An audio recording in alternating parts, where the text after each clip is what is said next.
So please give a warm welcome to Dr. Caldicott. Thanks, Chris.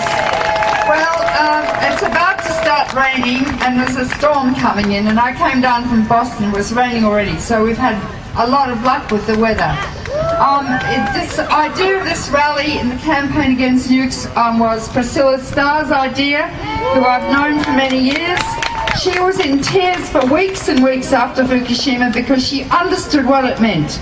And so one woman has organised this whole thing with simultaneous rallies throughout the United States. A hand for Priscilla. And then also I want to thank Marley Lightfoot, who is my executive director, who organised the whole thing in a very professional manner. And also I want to thank all the speakers who've spoken just before me, all of whom are my close friends. And really there's nothing more for me to say, except I'm fed up with this bloody industry. I'm Australian, I say bloody, and I mean it. And we've got to stop being so goddamn polite. I've been doing this for 41 years. I'm 73, I'll be dead soon. I'll be dropping off my perch, and I'm sick of it. And we've got to get some indignation in our guts. And you can talk forever about this and that. I mean, I've got books full of it. 1 million people dying right now or have died because of Chernobyl, and it's only 25 years ago. How many millions more will Chernobyl kill? 40% of the European landmass is radioactive. Will be for hundreds of years. Nuclear accidents never cease. They never cease because the food is radioactive for the rest of time. Well, why doesn't the president know this? He's an intelligent man. He's got 2 little girls he loves. What the hell does he think he's up to supporting the nuclear industry? It's wicked because the nuclear industry is a death industry. It's killing people and will for the rest of time, as you've just heard from Kevin. It's a cancer industry. It's a bomb industry. Any country that gets a reactor can make bombs, and then you get proliferation of weapons and an inevitable nuclear war, and then we'll all be dead. We'll all be dead. And you know that of the 22,000 hydrogen bombs in the world today, Russia and America own 97%. And they're targeting us. Right now, as I speak, there are 40 hydrogen bombs targeted on New York City, right here, from Russia, who are now our friends. And does anyone ever talk about that, the elephant in the sitting room? What the Christ are people doing? Because we're not going to survive.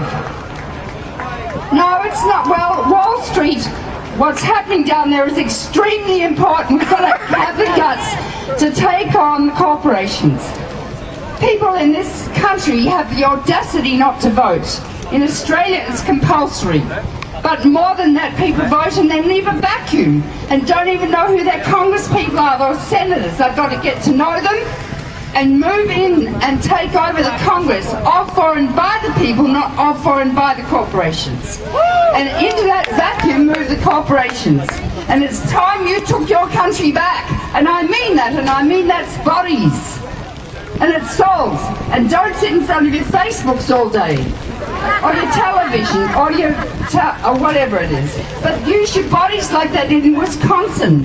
Do a Tahrir Square here. Take back New York. Take back the Congress. Invade the Congress. Those people belong to you. They are your representatives, and you are their leaders. But you've got to have some guts. And stop being so goddamn polite all the time. And don't need approval. Step up to the plate. Anyway, Harvey's on now because it's raining, and I've got nothing else to say. I was going to tell you a lot about meltdowns and how you're going to die and everything, but you've already heard it. And we all have to die sometime, but we don't want future generations to die of epidemics of cancer, leukemia and genetic disease. I've just been with my grandson, age 2. Anyone can, well, I'm a pacifist, but look, I mean, it just makes me feel like weeping. How many children have I helped to die in my life with cystic fibrosis? How many children have I helped to die of leukemia? We're talking about the sanctity of life, not money. And money is nothing. I debated with people on international CNN or whatever it was. three of them, and all they talked about was the market. And I said, so you're going to kill the earth for the market? These men are sociopaths. They've got no moral conscience. None. Except when they're dying or their children are dying, and then their souls open up and you see the beauty with which they were born as babies. That's what we've got to get to, and we've got to be emotional. Because if I tell two parents in the office that their child has leukemia and they show no emotional response, I get them a psychiatrist. All these men operate from their reptilian midbrains and use their left cortex to justify what their emotions want them to do, and a lot of it's about testosterone. I'm fed up with testosterone. It's time the women moved in. I'm not anti-male, I love men, but women are pathetic. 53% of us, and we just let these silly, well, there's a rude term in Australia and I won't use it, dickheads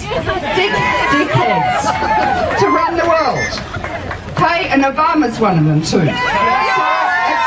We use our emotions and become incensed, otherwise we're not going to make it. And we can fix global warming too, and Harvey's going to tell you how. Okay? Right. Thank you.